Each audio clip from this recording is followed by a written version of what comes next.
RTV6 following breaking news tonight. A police standoff that has ended with officers arresting the suspect in the shootings at the IMPD headquarters buildings and the murder in Zionsville. That scene playing out in the Peppermill Farms apartments near 42nd and Shadeland. Our team coverage is going to start tonight with RTV6's Rafael Sanchez. He's out there for us.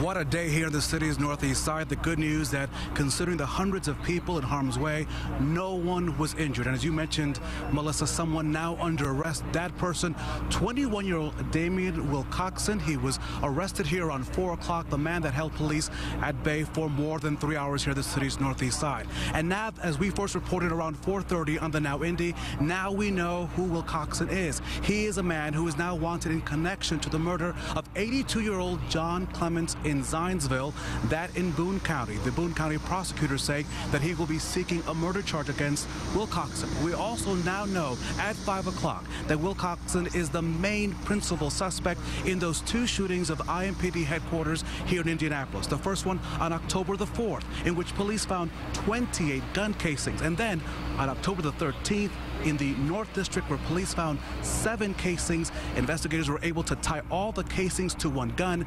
That gun, according to police, belonging to 21-year-old Damian Wilcoxon. He is in custody, and he's in a lot of trouble. He caused a lot of issues here on the city's northeast side today. My colleague, Call 6 Investigates Paris LaBelle, you were here from the very beginning as this standoff looked very dangerous. In fact, we were the line of fire because he was shooting at police at random. That's right, Rafael. Multiple shots being fired at the police here today while they were trying to do all this. Now, we know this morning detectives notified the police administration here, the brass, that they had a location on the suspect, and then they started setting up right about 1 o'clock. That's when that all started earlier today. They approached the home and then the actual apartment inside Peppermill Farms, and that's when he started firing shots at the police. So that's when the first shots were fired there. Now, police didn't return fire during this entire encounter. They did throw gas into the apartment at one point, but they checked with the doctor first to make sure a baby inside would be okay. Now, police said that a baby was inside this entire time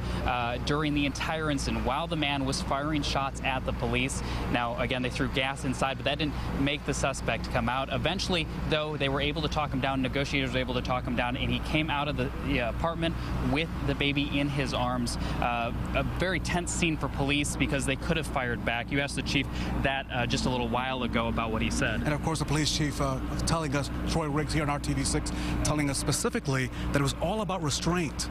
They could have.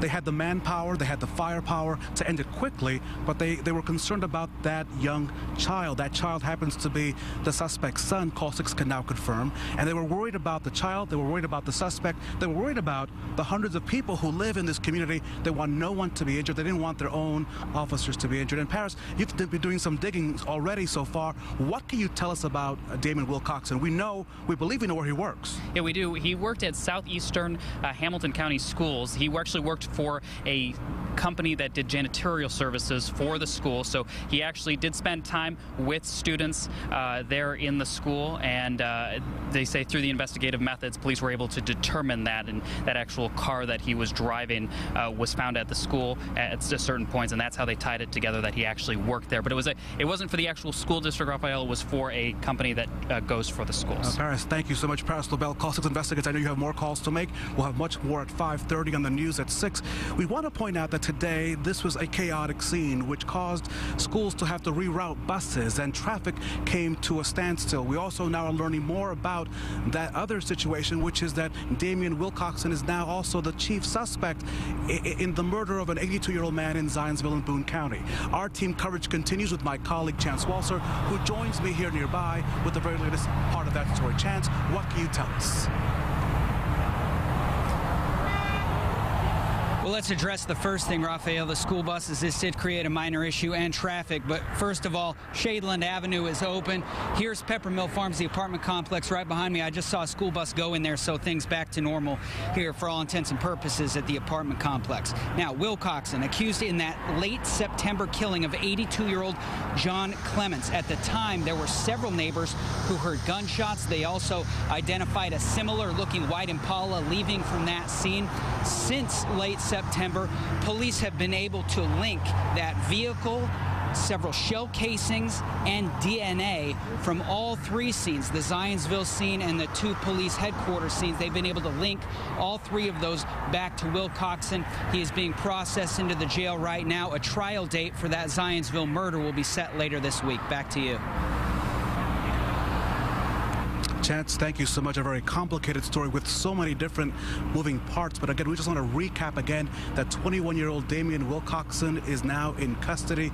His little boy was taken safely from the scene. He will now possibly face a murder charge in Boone County in the death of John Clements, and now also will possibly face attempted murder charges for shooting at those Metro Police sub-district offices back on October the 4th and the 13th. This remains a very active police investigation. Now that the scene has been cleared, the standoff is over. As you can see behind me, the incident command vehicle is here because the police chief remains here. We expect to get another update in the next couple of minutes as this case continues to unfold here from the city's north side. You can count on RTV6 as we work for you to get you the very latest details on this ongoing situation.